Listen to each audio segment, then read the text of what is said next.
The unworthy and the armor. For 1,000 years, the armor had waited. They called it the void plate. Ancient, silent, powerful beyond measure. No one knew who made it.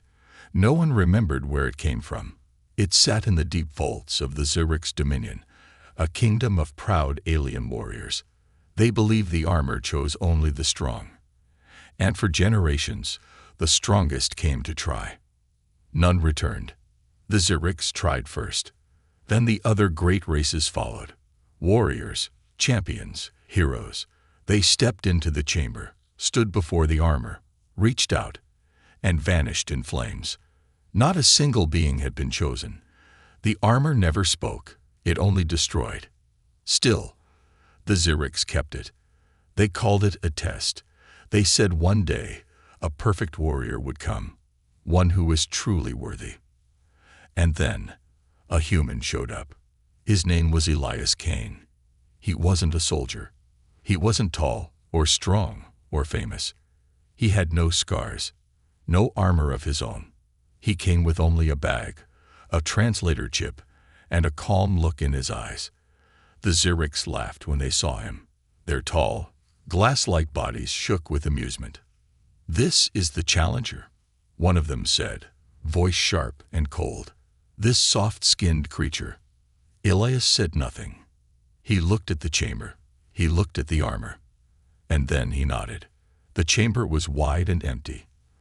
The walls were made of dark stone, and lights above flickered like distant stars. In the center stood the armor. It looked more like a statue than a weapon. Black, smooth, with sharp edges and a round, empty core in its chest. It floated above the floor, untouched. A voice came from the walls. Ancient, robotic, and cold. "Begin." Elias stepped forward. The Zurichs watched from behind a barrier of energy. They expected the same thing they had always seen. Fire, screams, failure. Elias reached out. And then something different happened. The armor moved, not away from him, but toward him. The chest glowed faintly. The air grew heavy. The floor shook. Elias blinked, but didn't step back. His fingers touched the surface of the void plate. A deep hum filled the room. The armor pulsed once, like a heart, then again. Then it opened. The pieces floated apart and spun around Elias, slow at first, then faster, circling him in perfect silence. Light wrapped around his body. His feet lifted off the ground. Outside the barrier, the Zurichs were no longer laughing. The armor wrapped itself around Elias, bit by bit. The chest, the arms, the legs, the helmet. Each piece clicked into place as if it had always known him. The light vanished. The chamber fell quiet. Then the voice came again. But this time, it was not cold. Connection complete. Elias opened his eyes. From inside the helmet, he could see everything. Heat, motion, sound, even thoughts that weren't his. He felt stronger, faster, different. Then a whisper came. Soft, deep, not from outside, but from inside his own mind. "You are not like the others." Elias stood still. "They wanted power. You seek purpose. You are the last scion." The Zurich's guards shouted, breaking the silence. Alarms blared.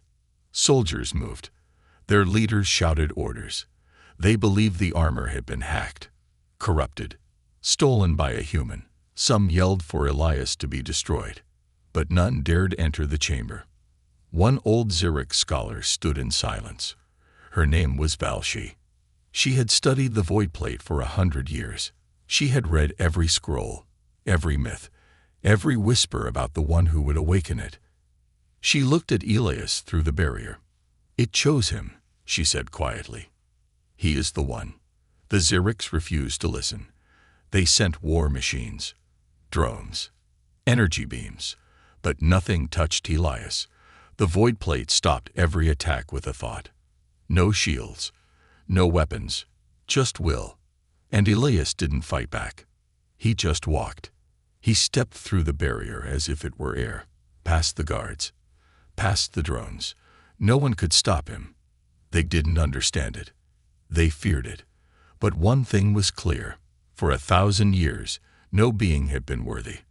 Until now. The bond and the backlash.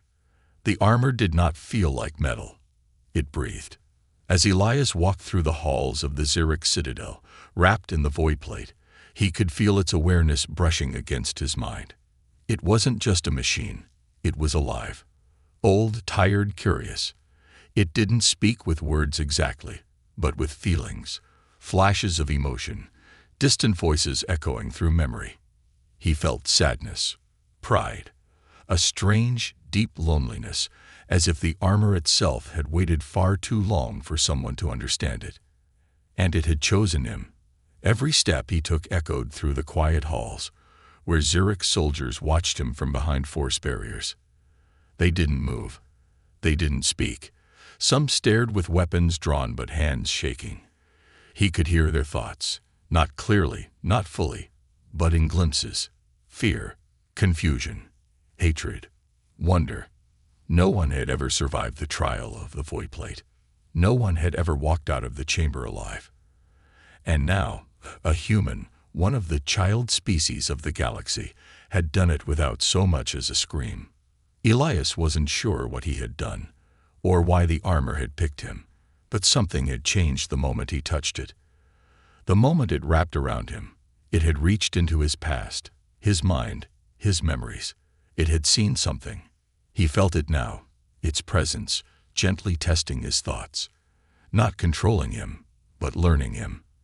And in return, it shared pieces of itself, flashes, short visions, moments of things not meant for human eyes. He saw stars being torn apart by massive weapons. He saw a planet burning in silence.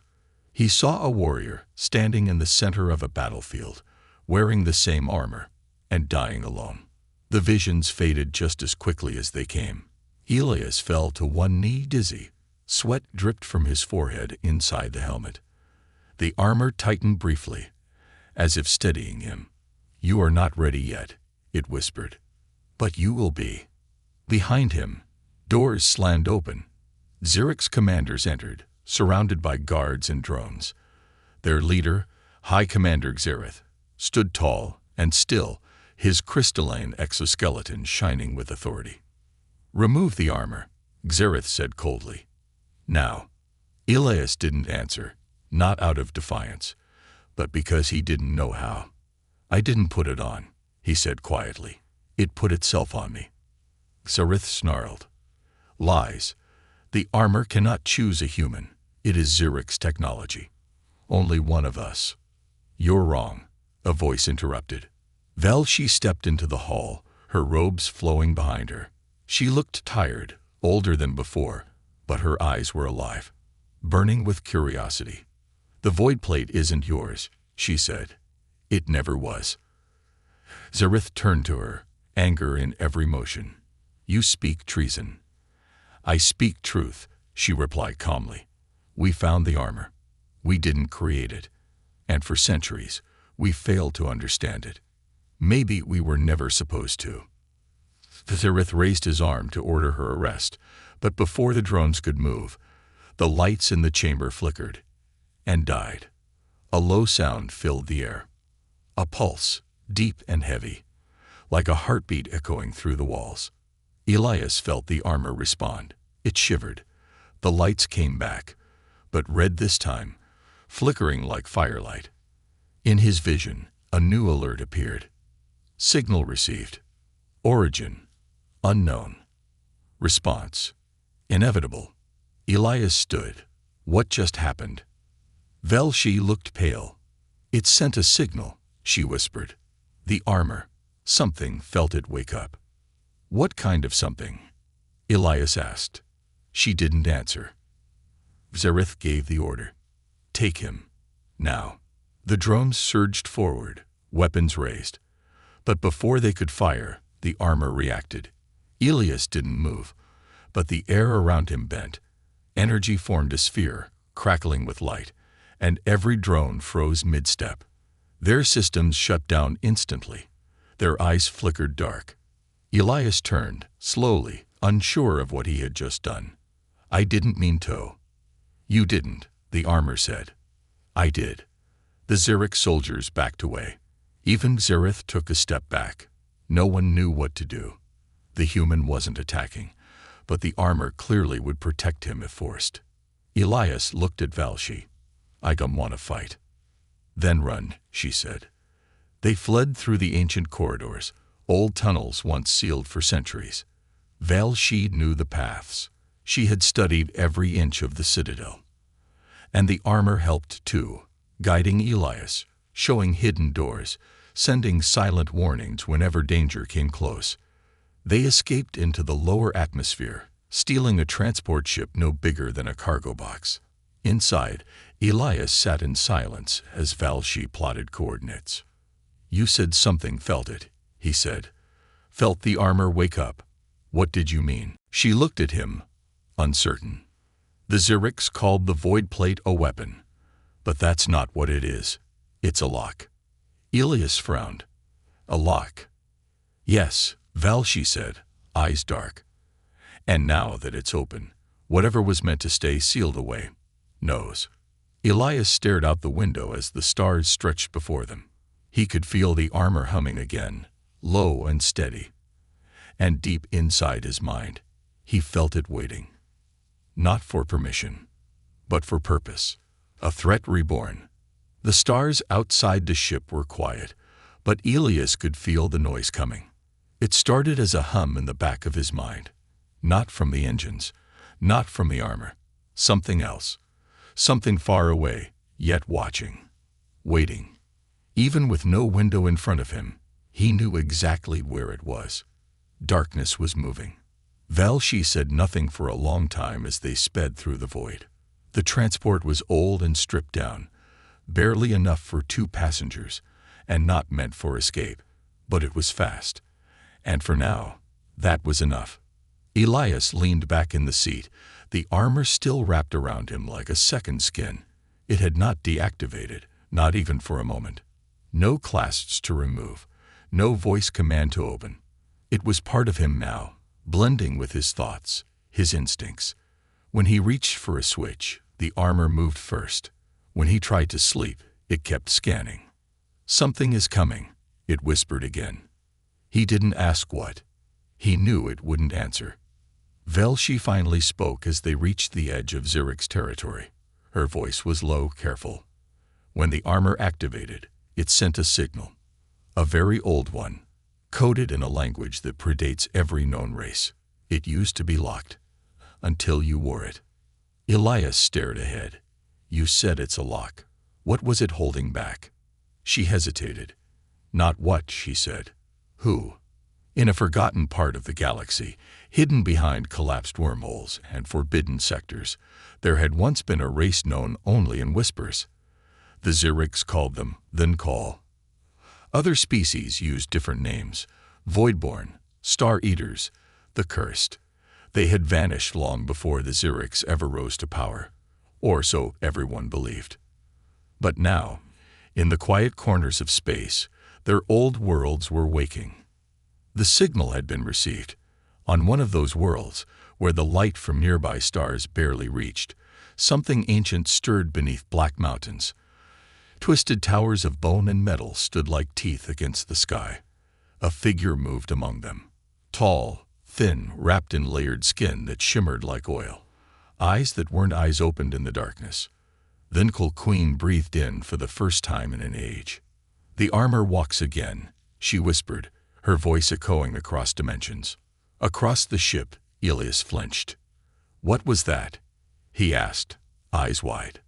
Valshi turned, alarmed. "You heard something." "A voice," he said. "I don't know how, but it knew. It said, 'The armor walks again.'" Valshi looked grim. She remembers, even after all this time. The ship passed into neutral space where no species claimed control. Debris drifted like forgotten memories. Broken satellites, shattered freighters, weapons from wars no one wrote about anymore. Elias stared at it all. It looked so peaceful. But now he could see the patterns. Burn marks that weren't natural, scars carved into metal that bent wrong, too smooth. "They've already been here," he whispered. "They never left," Velshi replied. As the ship continued, Elias began to feel a pressure in his chest. Not pain exactly, but weight, like something pushing back. The armor pulsed against his skin, then hardened, as if preparing. Before he could ask, a red light blinked across the console. Intercept detected. They were no longer alone. Velshi cursed in her language, pulling the controls. Ahead, several small ships appeared, Zerix vessels, fast and angry. Each one bristled with weapons, and they were heading straight for them. "Xerath must have tracked us," she said. "They'll want the armor, or to destroy it." Elias didn't hesitate. "Can we outrun them?" "No," she said. Then the armor spoke again, not in a whisper, but in full, sharp words inside Elias's mind. "Let me handle it." He blinked. "You can control the ship." "No, but I can control what they see." Outside, the Zerix ships locked on. Then, nothing. Their screens went black. Sensors twisted. Navigation turned upside down. They saw thousands of echoes where there was only one ship. Each reflection warped and danced, blending with background noise. To their eyes, the human ship had become a ghost. Velshi stared at Elias. "You're not doing that, are you?" "No," he said. "It is." Within minutes, the Zerix ships peeled off, searching in the wrong direction. The transport drifted quietly into the shadow of a nearby moon. Velshi exhaled, finally relaxing. "They won't give up." "They don't have to," Elias said. "Something worse is coming." He looked down at his hands, armored fingers flexing with unnatural grace. The armor felt heavy now, not because of its weight, but because of its memory, because of what it had seen. Elias stood and walked to the back of the ship, where a small viewport looked out into the stars. There in the distance, he saw nothing, but he felt everything. The Queen was awake, and she was coming. Echoes of a forgotten war. The moon they landed on was dead. It had no name, no light, no atmosphere to carry sound. The sky above was black and endless, dotted with stars that never blinked. The surface stretched out in cracked plates, each one wide as a continent. Strange ruins stood silent along the horizon. Jagged spires half buried in dust, shaped like tools but worn like bones. Elias stepped out first. The armor sealed itself tighter against the cold, adjusting without a sound. Behind him, Velshi followed slowly, checking her scanner. No life signs, no heat, but the readings were wrong, bent in ways they shouldn't be. Numbers looping, coordinates shifting. This place resisted being measured, like it had been cut out of normal space. "You've been here before," Elias said, not as a question. Velshi nodded. "Once, long ago, it was classified as a failed colony. But even back then, something felt off. No tech would work right. Signals bent. Recordings came back corrupted. The Zerix stopped sending teams after the third one didn't return." "So why come now?" Elias asked. She looked at him. "Because the void plate showed me something. A map hidden in its neural codes. And this world is at the center." They walked in silence toward the ruins, their feet crunching dust that hadn't been touched in centuries. The structures around them weren't just buildings. They were machines, hollow towers, open at the top, filled with curved symbols that glowed faintly when Elias passed. The armor responded, pulsing once with light, as if remembering a time long gone. "These aren't Zerix designs," Velshi said. "They're older, too precise. We always assumed they were some lost science." Elias touched one of the walls. It lit up instantly, symbols swirling across the stone. Images formed, blueprints, diagrams, memories. And something else. Humans. Not him. Not modern. But ancient. Men and women in armor like his, walking these halls, speaking to alien engineers, trading weapons, building something massive. Elias staggered back, breath caught in his throat. "This can't be real," he said. "Humans, we weren't out here. We never built anything like this." "Not in your history," Valshi said. "But maybe your history isn't complete." The void plate tightened again, and a deep, slow voice rose in his mind. No longer just a whisper, but something layered and heavy with time. "You are the last, the final echo of a forgotten line. Our legacy sleeps in your blood." Elias felt cold, not from the moon, but from the truth pressing into him. "You mean I'm part of them?" "Not part. You are the descendant of those who once stood against Thunkol. The armor remembers them, and now it remembers you." He sank to his knees, overwhelmed. He had been chosen not by luck, but by lineage. Somewhere in the deep past, long before Earth's modern age, humans had reached out into the stars. And the stars had reached back. They had fought. They had bled. And they had lost. Only the armor remained. Valshi crouched beside him, voice soft. "You're more than a soldier now, Elias. You're a key." "A key to what?"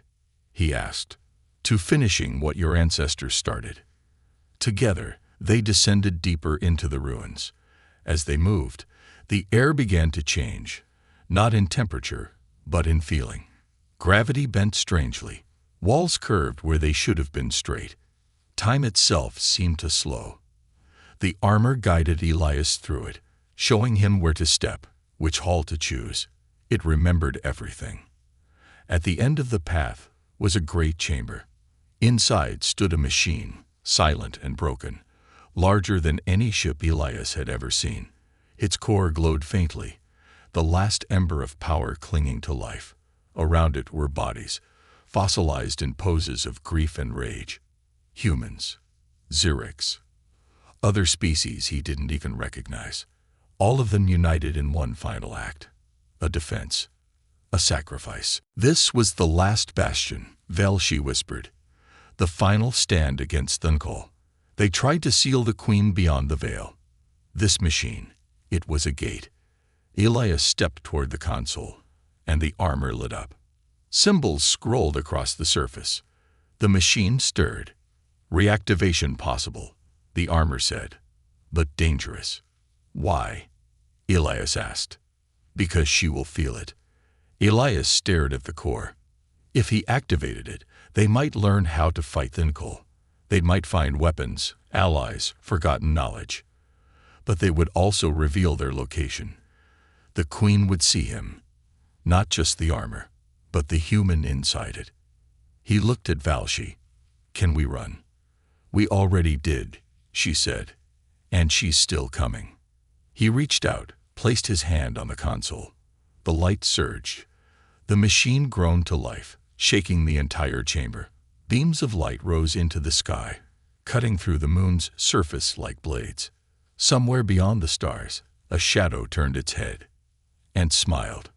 Trial by fire. The chamber didn't just come alive, it awakened. Light poured from the ancient machine, carving symbols into the air like fire that remembered how to write. The floor trembled beneath Elias's boots, and the void plate hummed in sync, like it was singing a song it hadn't heard in ages. The ruins were no longer silent. They were watching, waiting. Something in the machine scanned Elias. Not his face, not his voice, but his very presence, his blood, his memory. Deep threads in the code of who he was, running back through generations he'd never known. The symbols shifted. Then the wall ahead split open, revealing a long tunnel wrapped in light. Valshi stepped forward, but the machine stopped her with a pulse of energy. It was clear Elias had to go alone. "I don't like this," she said, frowning. "It's testing you." "Why?" Elias asked, already knowing the answer. Valshi looked at him, quiet for a long moment. "Because if the armor is a key," she said, "then this place needs to be sure you're not the wrong hand holding it." Elias gave her a nod, then turned and stepped into the tunnel. As he walked, the world changed around him. The first thing to vanish was gravity. He floated, drifting weightless through a hallway of shifting colors and light. The walls no longer looked like stone or metal. They moved like thoughts, bending as he moved, listening without sound. The armor adjusted without command, stabilizing him, sharpening his vision, focusing his mind. Then the visions began. Flashes of war, 1,000 worlds burning, creatures that didn't follow physics, tearing through fleets like paper. Then call, not just monsters, but weapons of pure will, shaped by hate, grown in darkness. Elias saw himself standing against them, not alone, but surrounded by others in void plate armor. Only, they weren't real. They turned on him. They spoke his doubts, wore his face, moved with his guilt. One asked why he was chosen. Another said he would fail. The third simply laughed, whispering, "You will break, just like they did." Elias clenched his fists. The armor responded, hardening, humming with a low growl. Not rage, but resolve. He walked through them, not fighting, not fleeing, but accepting. He didn't know why the armor chose him. He didn't know if he would survive. But he knew he wouldn't run. The false voices faded. He passed through a second gate, this one shaped like a ring of jagged glass. As he entered, heat struck him like a wall. Flames danced across the ground, and the air twisted in waves. A platform rose in the center, and standing atop it was something huge. A guardian. It stood 3 times his height, cloaked in gold and ash, its face hidden behind a mask with no eyes. In its hands, it held a weapon that shimmered like it was made from broken stars. The armor whispered, "This is the Forge Keeper, last protector of the core. Only one who proves balance may pass." The guardian didn't speak. It simply charged. Elias reacted faster than he thought possible. The armor moved before he did, creating a shield from his forearm, just in time to block the first blow. The force knocked him back, skidding across molten stone. Pain bloomed in his side, but the armor absorbed most of it. He rose quickly, heart pounding. The guardian came again, faster this time. Elias ducked, rolled, and lashed out. A blade formed from his gauntlet, humming with light. He struck, but the blade passed through the guardian's cloak like smoke. It countered with another strike, hammering down. Elias leaped aside, barely avoiding the hit. "I can't hurt it," he said aloud. "You're not supposed to," the armor answered. And then he understood. This wasn't a test of strength. It wasn't about winning. It was about knowing when not to fight. The guardian raised its weapon once more, but Elias dropped his blade. He stepped forward with open hands, breathing slow, steady. The guardian froze. The fires dimmed. Its mask tilted, curious. Then it vanished. No sound, no warning, just gone. In its place stood a small pedestal, and resting on it, a sphere of light. The core, knowledge, compressed, ancient, and hidden for ages. Elias stepped forward and placed his hand on it. The light poured into him. Not words, not images, something deeper. Understanding. He saw blueprints for weapons built to fight the Nicol, machines that could bend space, methods of resisting the Queen's mind pull, even the final command, the one that sealed her beyond the veil. He saw it all. And then the armor pulsed again. A warning. Elias turned. Outside the temple, above the moon's surface, a crack had formed in space itself. No sound came through it, but he felt the scream. The Queen was here. Not fully, not yet, but close. Velshi's voice rang over the comm, shaky and fast. "Something's coming. Get back here. Now." Elias ran. As he emerged from the ruins, the sky above had changed. The stars blinked wrong. Light bent the wrong way. And at the edge of the horizon, black shapes moved, slow, graceful, ancient. The Nicol. Elias reached the ship and vaulted in, breath sharp, armor glowing like it had been reborn in fire. Velshi stared at him, wide-eyed. "You survived," she said. "Barely," he replied. "But now I know what we're facing." "And?" she asked. He looked out the window as the sky began to break. "We're not ready." The reckoning. The stars were no longer still. As Elias and Velshi raced across the edge of known space, the void behind them pulsed with movement. Shadow fleets drifted silently, not made of metal or fire, but of bone and will. Then Call were awakening fully now, called by the void plate's signal, by the pulse of life inside a weapon they thought long buried. They weren't just coming for the armor. They were coming for revenge. Inside the ship, Elias sat in silence, the armor still fused to his skin. It no longer felt foreign. It was part of him now. It breathed with him, fought with him. And deep inside, it mourned. Not loudly, but with quiet ache, as if remembering the last war it had failed to win. Velshi broke the silence. "We have to go back," she said. Elias turned slowly. "Back where?" "To the Xerix Dominion." He shook his head. "They'll kill me on sight." "Maybe," she said, "but without them, no one will survive what's coming." It was a bitter truth. The Xerix were powerful, arrogant, dangerous. But they had fleets, weapons, old codes of war. They had pride. And pride, when twisted by survival, could become alliance, if only barely. The return to Xerix space was not quiet. They were intercepted before entering orbit. Warships flanked their transport. Drones scanned them from every angle. But something had changed in how they were received. There were no jokes this time, no laughter, only tight silence and eyes that looked not at Elias with disgust, but fear. The Queen's presence had already been felt here. Cities had gone dark. Outer colonies reported ships vanishing in deep space. Entire asteroid mines swallowed by black mist. The Xerix command knew something ancient had awakened. They had ignored Velshi before. They couldn't afford to now. High Commander Xerith stood at the center of the war hall when they arrived. His face was the same, hard and sharp, but the fire in his eyes had dimmed. He looked at Elias like a man forced to respect what he could not understand. "You were right," Xerith said. "The signal reached beyond the veil." "Then you know what's coming," Velshi replied. Xerith looked at Elias. "The armor chose you. We cannot change that. But we do not follow you." "I'm not asking you to," Elias said. "I'm asking you to fight." Silence followed. But the void plate spoke again, louder than before, echoing through the chamber like thunder cracking through bone. "Then kneel or burn." No one moved, not even Xerith. The Xerix were proud, but pride meant survival, and survival now meant listening to a human. Xerith slowly nodded.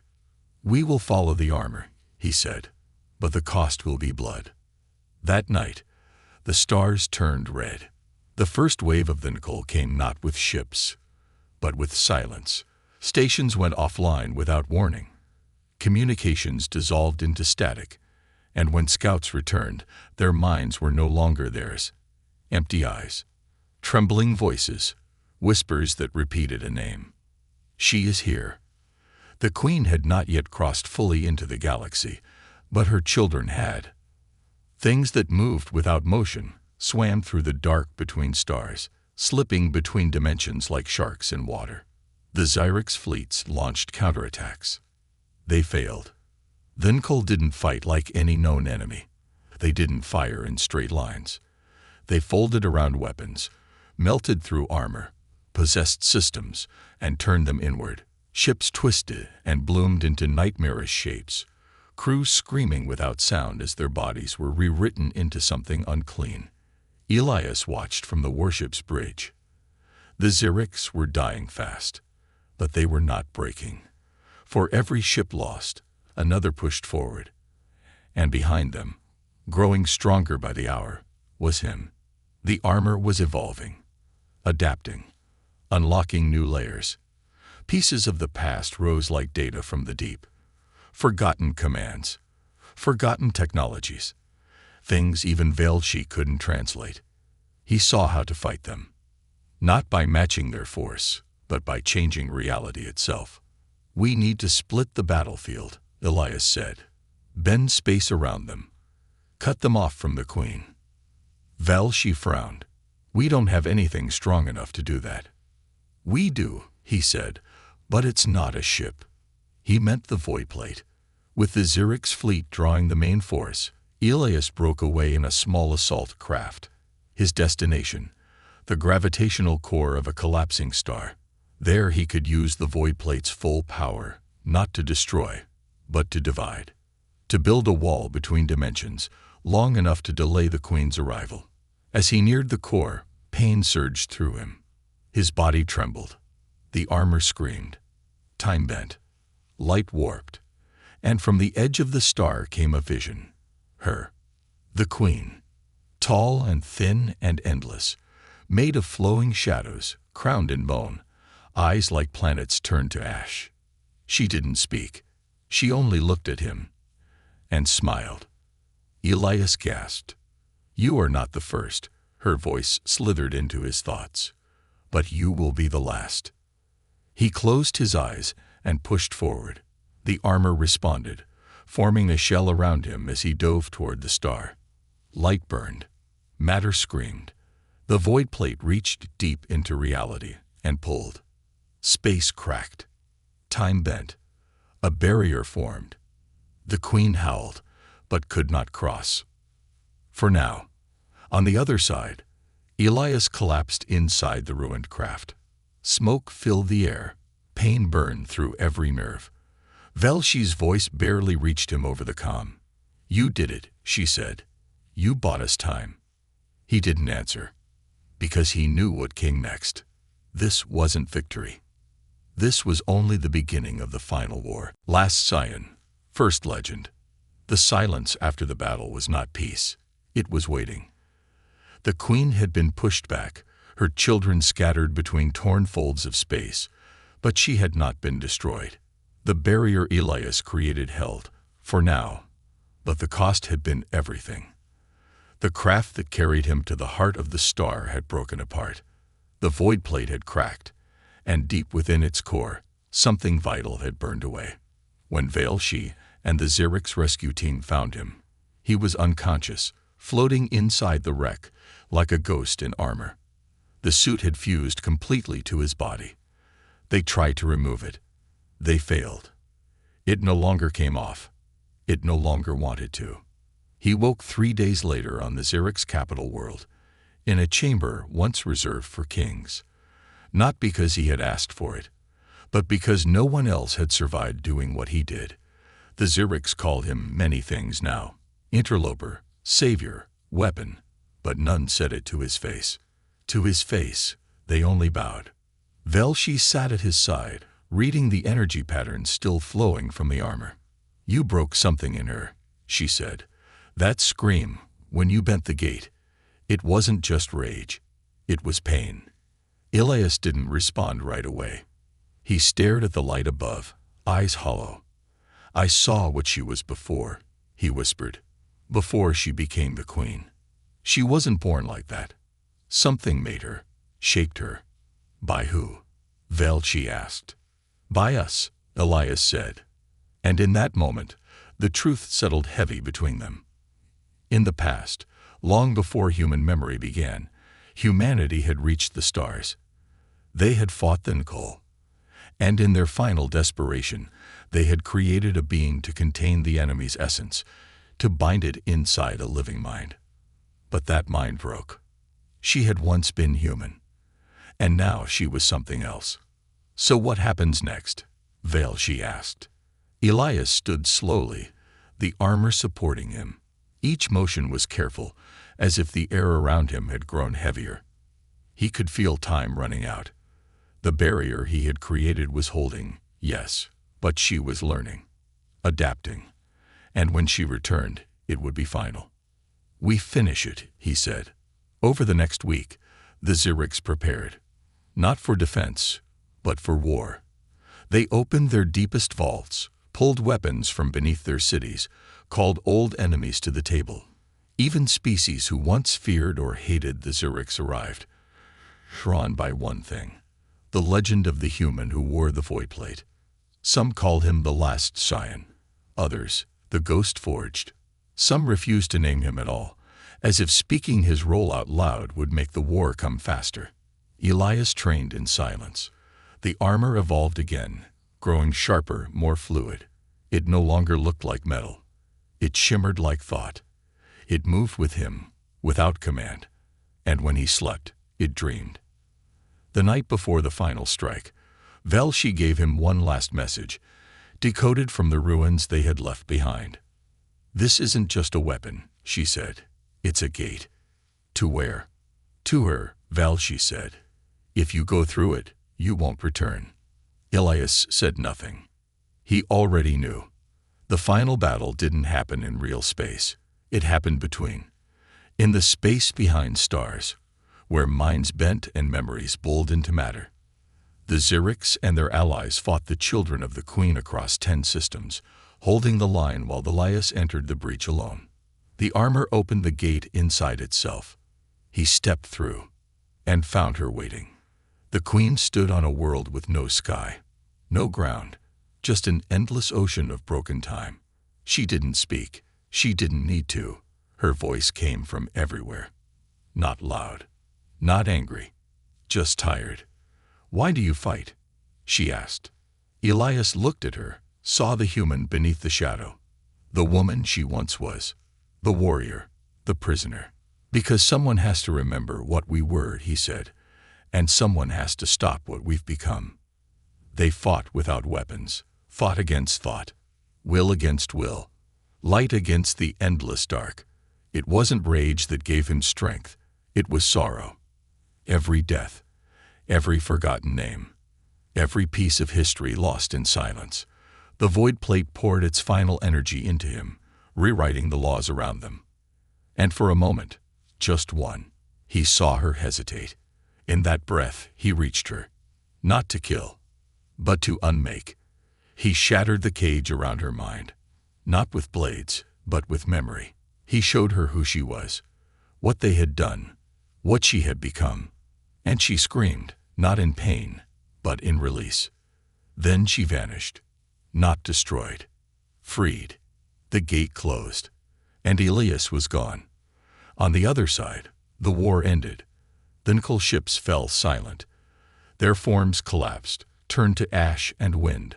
Across the stars, peace returned, not through conquest, but through sacrifice. The Xerics built a monument on the moon where the armor had awakened, not of themselves, not of their warriors, but of a single human. He stood there still, head bowed, armor silent, carved in black stone. No name written, no words spoken, just a reminder that when no alien was worthy, one human was, and he didn't just wear the armor. He became the legend inside it.